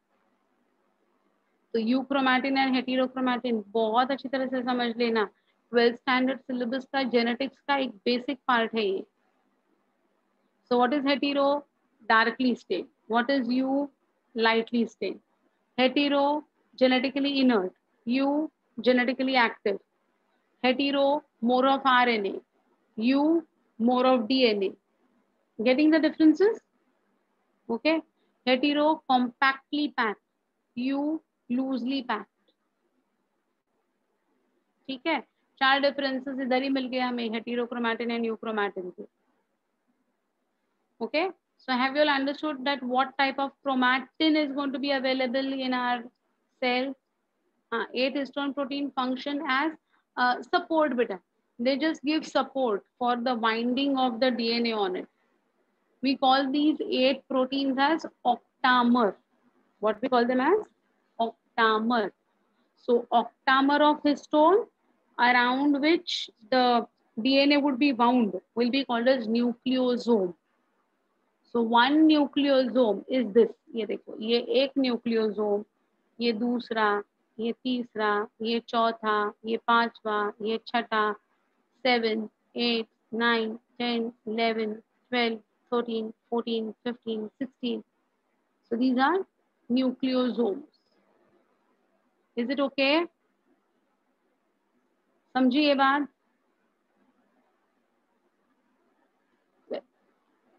A single human cell has approximately 2 meters of long thread of DNA distributed among its 46 chromosomes, that is 23 pairs. So how much DNA is going to be present in our body? One nucleus will have around 2 meters. 2 meters मतलब कितना पता है? एक दुपट्टे का size. अपना जो एक लंबा दुपट्टा होता है ना, उतना 2 meters का होता है वो। तो 2 meters के इतना लंबा एक न्यूक्लियस के अंदर का DNA है, जो पीसेस में कट हुआ है, 46 पीसेस में कट हुआ है। फिर भी क्या हुआ? आपका दुपट्टा ले लो, 46 पीसेस में उसको कट कर लो, और फिर सोचो एक सेल इतना छोटा, इतने छोटे सेल के अंदर इतना छोटा न्यूक्लियस, और इस न्यूक्लियस के अंदर अपने को इसको फिट करना है 46 पीसेस को। Oh my God, way too difficult even to think about it, right? But nature is doing this for us. Okay. Every chromosome essentially has a primary constriction or the centromere on the sides of which disc-shaped, C-shaped or disc-shaped structures are going to be present, called as kinetochores. We already know this because we have done cell cycle. Centromere क्या है, kinetochores क्या है, ये आपको पता है already. Based on the position of the centromere, chromosomes can be classified into 4 types: metacentric, submetacentric, acrocentric, telocentric. तो मैं आपको डायग्राम दिखाती हूँ तो आपको एकदम क्विकली समझ में आ जाएगा मुझे क्या कहना है बेटा. ये देखो, when the centromere is perfectly at the center, we call this as metacentric chromosome. When the centromere is slightly away from the center, we call it as submetacentric. When it is बहुत ही ज्यादा एक side पे है, ये देखो length, ये देखो ये इतना लंबा एक बन गया पीस और ये इतना छोटू, तो इसको हम कहते हैं acrocentric type of chromosome. And when there is other part is not there, only one part can be seen because of the centromere, we call it as telocentric. So metacentric, submetacentric, acrocentric, telocentric, ये ऐसे नाम है इसके. Easy है ना, ये समझ में आया ना ये. तो ये देखो, metacentric chromosome has middle centromere forming 2 equal arms of the chromosome. Submetacentric chromosome has centromere near to one end of the chromosome, converting into one longer and one shorter arm. Acrocentric chromosome, the centromere is situated close to its end, forming one very short and one very long arm. Telocentric chromosome has terminal centromeres, so there is no two arms seen over there.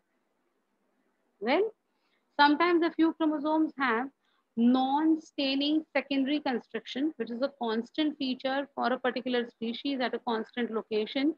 These give the appearance of small fragments called as satellites. Okay? Yeah, I'll show you. They are called as satellites. So look at this.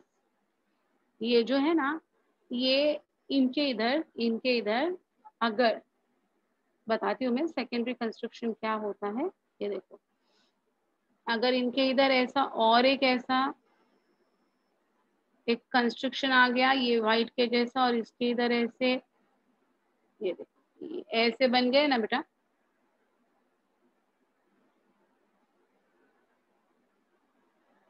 तो इसको कहेंगे हम secondary construction. What we call this as, we call this as secondary construction. Okay, या फिर इसको हम कहते हैं सैटेलाइट्स. इनको, ये जो है ये हमारे प्राइमरी कंस्ट्रक्शन है. This is my primary construction. This is the secondary construction. अगर सेकेंडरी कंस्ट्रक्शन है तो it will be called as satellite. Now for example,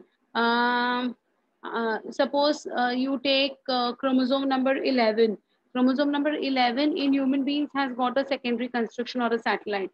तो अगर unknown DNA सैंपल मेरे पास आया और मुझे देखना है कि ये सैंपल किसको बिलोंग करता है, तो मैंने देखा कि अरे इसके 11th क्रोमोसोम के ऊपर सैटेलाइट है, मतलब this sample should belong to human being.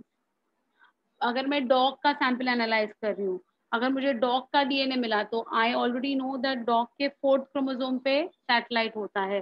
तो अगर मेरे सैंपल में 4th क्रोमोसोम पे सैटेलाइट है, मतलब this DNA belongs to the dog, and like that way. So every species have got their own satellite DNA present, or satellite centromeres present for that particular species. Is it fine? Understood this? Yeah. Now look at this. Yeah, you wanted me to show what sister chromatids. This is this one entire is the sister chromatid of this one. This is a sister chromatid of this. This is a sister chromatid of this. Similarly, this entire one is a sister chromatid of this one. Okay? Samjha what is sister chromatids? Any difficulty? Any doubts, my dears, in understanding these things? Understood this very clearly? Satellite क्या होता है, metacentric, सब metacentric, acrocentric, telocentric क्या होते हैं, what are sister chromatids, you understood? So my two fingers, you can see my two index fingers, they are sister chromatids. Okay, got it, got it. Any difficulty? So with this we complete this chapter, that is cell unit of life, and in the next class, that is next Monday, I'll be starting with a new chapter, that is biological classification for all of you all. Okay, so please ensure that you all will attend the biological classification. तो अपना backlog अभी सिर्फ एक chapter का रह गया है ना?